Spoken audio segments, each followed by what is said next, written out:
नमस्कार दोस्तों। आज आपके सामने मैं एक लेख लेकर उपस्थित हूँ। यह लेख रामदेवरा के रहने वाले दिनेश चौहान जी के बारे में है और इस लेख को लिखा है गोपालगंज बिहार की ज्योति किरण जी ने। और दिनेश चौहान जी ने मुझसे गुजारिश की है कि यह लेख मैं अपनी आवाज़ में आप तक पहुँचाऊँ। दिनेश चौहान जी का बहुत बहुत आभार मुझ पर इतना भरोसा जताने के लिए। दोस्तों, वैसे तो इस लेख के माध्यम से आपको दिनेश जी के बारे में सब पता चल ही जाएगा, लेकिन फिर भी मैं थोड़ा सा दिनेश जी के बारे में आपको बताना चाहती हूँ कि दिनेश चौहान जी नेत्र बाधित व्यक्ति हैं, मतलब वो देख नहीं सकते। बावजूद इसके वो बहुत ही प्रतिभावान हैं और उनकी एक ख़ास बात यह है कि उनको पर्यावरण से बहुत ज़्यादा लगाव है। बाकी विस्तार में इस लेख के द्वारा आपको उनके बारे में पता चल ही जाएगा। और इस लेख का विषय ज्योति किरण जी ने रखा है नयन सुख। तो चलिए अब मैं शुरू करती हूँ ये लेख। दृष्टिहीनता अभिशाप नहीं, प्रकृति का दिया हुआ अनुपम उपहार है, जिससे कभी हताश और निराश नहीं होने वाले एक नवयुवक की सच्ची कहानी या घटना को अपने शब्दों के माध्यम से व्याख्या कर रही हूँ।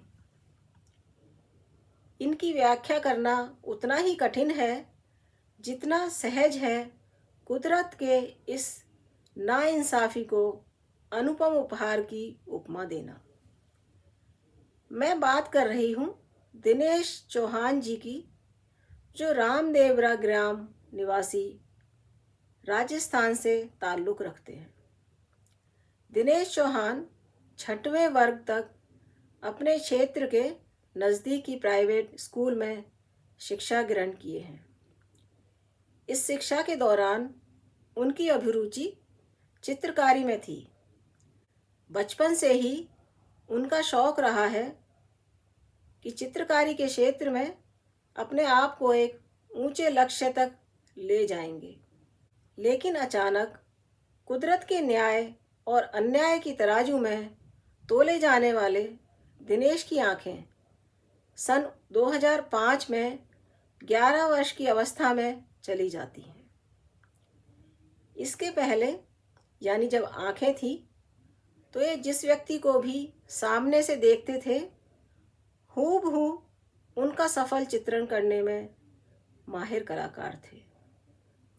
लेकिन आँखों की रोशनी अचानक रात को सर में भयंकर दर्द हुआ और सुबह तक कुछ भी दिखाई नहीं देना सोचकर ही दिल दहल जाता है। कितना कष्टकारी होगा जिसकी परिकल्पना भी कर पाना असंभव है। 11 वर्ष की अवस्था में दृष्टिबाधित दिनेश हताश मन से 8 वर्षों तक खामोश रहे। प्राकृतिक और अपने मन का सामंजस्य कायम रखने में लगे रहे। 19 जुलाई 2013 में जोधपुर के एक आकाशवाणी केंद्र से जुड़ गए। भारत के विभिन्न आकाशवाणी केंद्रों को भी पत्र लिखे और सम्मानित हुए। जोधपुर के पूर्व उद्घोषक गोविंद त्रिवेदी इनके प्रेरणा स्रोत रहे, जिनकी संगति में यह प्रगति की दिशा में बढ़ने लगे। गोविंद त्रिवेदी जी के नेतृत्व में एक सांस्कृतिक आयोजन हुआ जिसमें दिनेश को विशेष रूप से सम्मानित किया गया। उत्साह की आंधी में बहते हुए दिनेश राजनीतिक विज्ञान से एमए की पढ़ाई कर रहे हैं।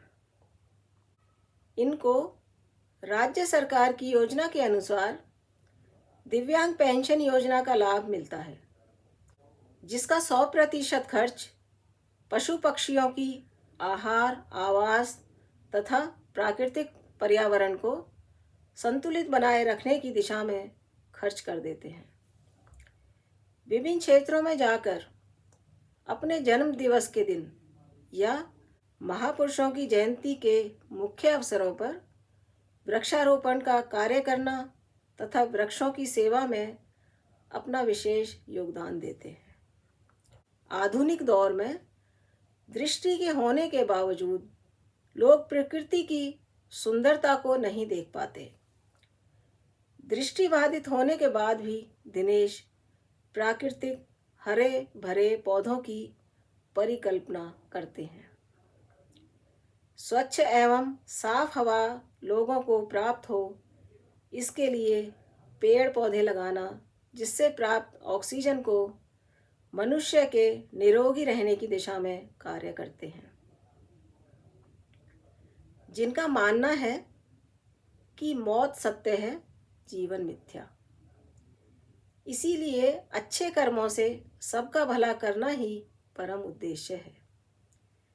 इतने उत्कृष्ट विचारों के धनी दिनेश से मेरी संवाद एक साहित्यिक एवं सांस्कृतिक समूह के माध्यम से हुई, जो हम सबके लिए प्रेरणादायक है। इनका ख्वाब ही अनूठा है, जन क्रांति से हरित क्रांति की ओर जाना है। जन कल्याण के लिए इतनी गहरी सोच रखने वाले व्यक्ति के मन में इतनी परम शांति का अनुभव ऐसे लगता है जैसे ईश्वर द्वारा निर्मित वास्तव में यह अनुपम व्यक्ति है, जो सकल मानव जाति के लिए प्रेरणा है। पशु पक्षी इत्यादि के प्रति सेवा भाव से जीते रहे हैं। प्रकृति से इतना प्रेम करने वाले व्यक्ति को किस नाम की उपमा दी जाए? जहाँ तक मुझे लगता है, ईश्वर के द्वारा रचित इस व्यक्ति का मंतव्य जितना ऊंचा है, उतना ही ऊंचा इनका उद्गार हो। शारीरिक रूप से अपंग व्यक्ति को भी इनसे प्रेरणा लेनी चाहिए। नियति के नियम से कोई भी परे नहीं है।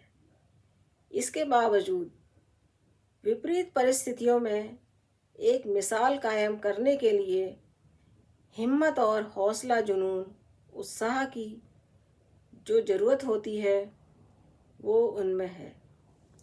ऐसे व्यक्ति के लिए जीवन में यदि सेवा का मौका मिले तो हम सबको अवश्य करना चाहिए। एक बार पुनः मैं इस तथ्य को दोहराती हूँ कि दिनेश मनुष्य के लिए ही नहीं, मनुष्यता के लिए भी प्रेरणा है। प्रकृति द्वारा निर्मित दृष्टिबाधित पुरुष नहीं, नयन सुख व्यक्ति है। नेत्रहीनता मंजिल पाने की दिशा में बाधा नहीं, संघर्ष की लंबी चौड़ी सीढ़ी है, जिसे पार करने के बाद अत्यंत सुकून मिलता है। आप सबको ऐसा ना लगे, इसलिए मैं बता दूं कि नयन सुख उपहार स्वरूप वर्णन नहीं, उपहार स्वरूप दिया जाने वाला एक नाम है, जिसका कारण है दृष्टिहीनता के बावजूद भी प्रकृति को सुंदर, हरा भरा, स्वच्छ, निर्मल बनाए रखने की जो सोच सराहनीय है, वंदनीय है। तो दोस्तों, ये था एक लेख ज्योति किरण जी द्वारा लिखा हुआ दिनेश चौहान जी के बारे में। बताइएगा आपको लेख कैसा लगा। अगर आपको लेख पसंद आता है तो वीडियो को लाइक करें और कमेंट करें और चैनल को सब्सक्राइब करें। धन्यवाद।